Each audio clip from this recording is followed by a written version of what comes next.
Halo semua, nama aku Daniel dan di video kali ini kita akan kembali membahas seputar Bitcoin. Nah, kalau misalnya teman-teman ikutin perkembangan harga Bitcoin, teman-teman mungkin lihat belakangan ini harga Bitcoin sedikit mengalami penurunan ya teman. Mungkin bagi kalian yang belum terbiasa panikan kemudian kalian menjual, ada juga yang mungkin udah cut loss, ada yang nggak tahan akhirnya gatel malah dipindahin ke koin-koin lain. Nah, di sini yang pengen aku sampaikan adalah kamu jangan sampai menjual Bitcoin kamu terlalu cepat karena nanti takutnya kamu nyesel. Makanya di sini aku tulisnya do not panic sell your Bitcoin. Karena sebenarnya Bitcoin itu biasanya pada saat dia mengalami kenaikan harga ataupun bull run pun, dia tetap pasti bakal ada koreksinya. Karena itu berarti market yang sehat itu seperti itu ya, men. Justru aku pribadi lebih khawatir kalau misalnya dia nggak ada koreksi, tiba-tiba langsung loncat terus, tanpa ada down, dia up lonely, itu aku lebih serem seperti itu ya, men. Nanti dibantingnya bisa lebih dalam lagi. Nah, makanya kalau misal kamu lihat gambar di sini, biasanya setiap ada koreksi dikit, orang-orang langsung pada panik, it's over, sell everything now. Kemudian nanti dia naik lagi, big pump, kemudian new all time high, terus kemudian turun dikit lagi orang panik, kemudian naik lagi, turun dikit lagi orang panik, terus jualan. Nah, kalau misal kamu nggak kuat mental, takutnya kamu menjualnya terlalu cepat. Aku pribadi pada saat-saat seperti ini, apa yang aku lakukan? Aku akan terus membeli ya, men. Aku akan menambah terus posisiku di Bitcoin. Nah, kamu bisa lihat ini post dari salah satu influencer yang aku lumayan ikutin juga, yaitu Luck Davis. A whale bought 6.570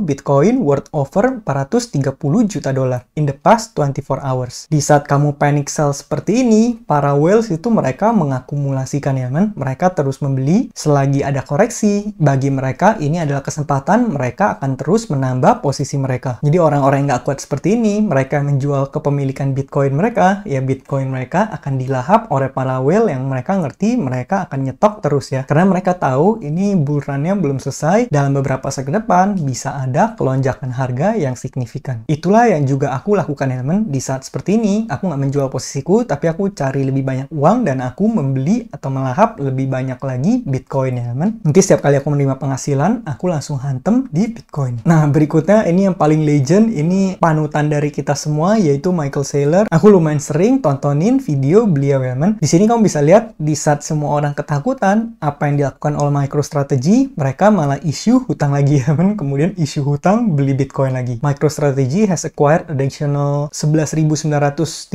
Bitcoin dengan 786 juta dolar using proceeds from convertible notes and excess cash for 65.000 per Bitcoin ya teman. Nah, per saat ini Bitcoin yang dipegang itu jumlahnya udah 226.331 Bitcoin. Total yang dia keluarin itu sekitar 8,3 billion dolar dan AVG price-nya itu rendah banget ya teman, di angka 36.000. AVG price-ku masih di angka sekitar 40 ribuan. Ini AVG price-nya bahkan 36.000 karena dia udah nyetoknya dari dulu ya teman. Nah, kalau misalnya kamu lihat saat ini Michael Saylor punya keyakinan yang sangat tinggi dengan Bitcoin, bahkan melahap banyak banget Bitcoin. Seperti yang kamu ketahui, sebenarnya Michael Saylor udah punya lebih dari 1% supply dari keseluruhan Bitcoin ya, men. Bitcoin itu kan setiap 4 tahun terjadi halving, di mana rewardnya semakin dikit. Jadi nanti dari 2034 sampai 2140, itu cuma sekitar 1 Bitcoin terakhir yang bakal ditambang. Dan Michael Saylor udah punya lebih dari 1%. Artinya dia udah punya Bitcoin yang setara dengan berpuluh-puluh tahun atau lebih dari 1 dekade penambangan ya, men. Kamu bisa bayangin seberapa gila apa yang dilakukan oleh Michael Saylor ini. Per saat ini, MicroStrategy udah punya 226.000 Bitcoin. Nah, walaupun beliau punya keyakinan yang sangat tinggi terhadap Bitcoin saat ini, tapi nggak bisa dipungkiri bahwa di masa lalu, pada saat awal kali Bitcoin keluar, dia juga agak skeptis ya. Kamu bisa lihat ini post-post dari tahun-tahun yang lama, 2013. Dia sempat ngepost, Bitcoin days are numbered. Seems like it's just matter of time before it suffers the same fate as online gambling. Jadi dia bilang Bitcoin itu bakal jatuh karena Bitcoin itu cuma setara seperti online gambling, nanti bakal tutup dengan sendirinya ya men. Kemudian juga pernah tahun 2013 post lagi, lacking a credible sponsor, Bitcoin is imminent danger of being regulated out of existence. Kalau misal teman-teman scroll ke post-post beliau yang lama, kamu bisa lihat di zaman dulu beliau nggak gitu pro Bitcoin ya men, bahkan against Bitcoin. Tapi menurut aku pribadi itu yang bakal terjadi ke semua orang. Aku pribadi juga dulu seperti itu. Kalau misal kamu ikutin channelku dari lama, di zaman dulu aku nggak berani masukin banyak Bitcoin Bitcoin. Aku bahkan cuma masukin 1-2%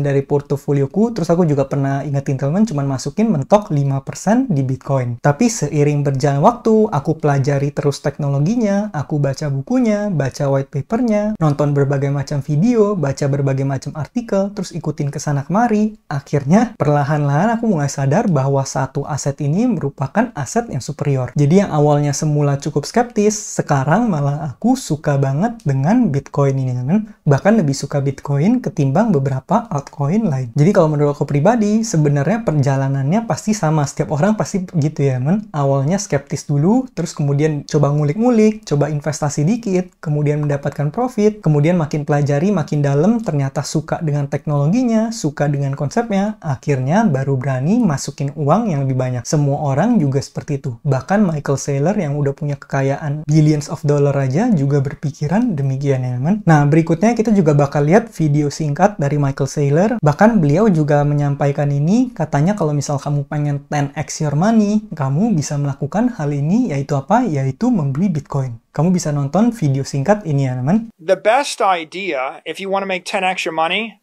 is you buy something that everybody in the world needs, nobody in the world can stop, and almost nobody understands. Perfect. Okay, so in 2010, that was Amazon, or that was Apple, or that was Facebook, or Google. These are all dominant digital networks that everybody in the world needed that nobody could stop. But if you'd ask the typical mainstream investor, is this a good investment? They would all say, oh, it's very scary, it's overvalued, Amazon doesn't make money, you know, mobile phones used to cost $50. You know, it's like Apple's going to sell an iPhone for $600. They said it's too expensive. The iPhone $600 is too expensive. Nokia will sell me one for $30. They said Apple's going to go to $30. And of course, what happened is Apple went to $1,500. Yes.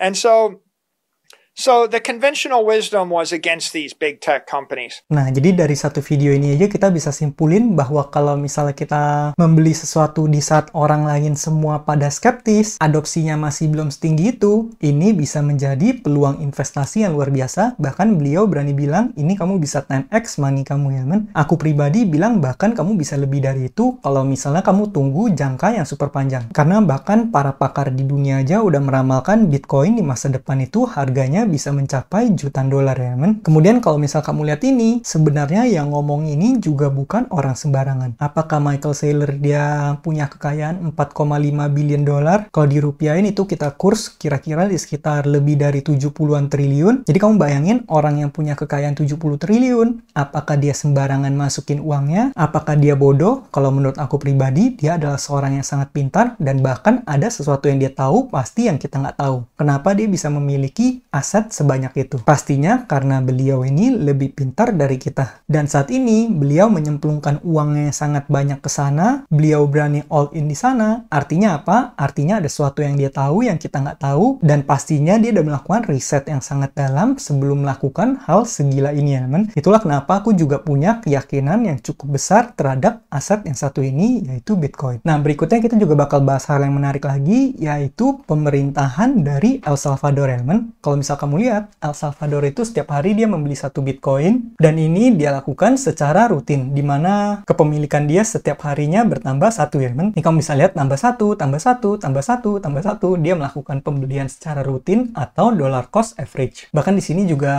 transparan banget. Kamu bisa cek address-nya. Ini website-nya di sini ya, men. bitcoin.gov.sv. Ini kamu bisa lihat Nayib Bukele ini presidennya. Kemudian kamu bisa lihat di sini setiap hari bertambah satu karena dia beli secara rutin. Kamu juga boleh lihat websitenya, tapi menurut aku pribadi, ini langkah yang sangat bijak. Menurut aku pribadi, di masa depan, ini El Salvador bisa untung banyak banget ya, dan negaranya bisa menjadi sangat kaya. Nih, kamu bayangin sebuah negara aja udah menjadikan Bitcoin sebagai reserve-nya. Jadi bagi teman-teman yang percaya dengan story Bitcoin, kamu juga boleh berinvestasi di sini. Nah, kira-kira mungkin sekian aja videoku pada kali ini. Semoga videoku bermanfaat, dan akhir kata, jangan lupa untuk selalu invest in yourself. Sampai jumpa di video berikutnya. Bye!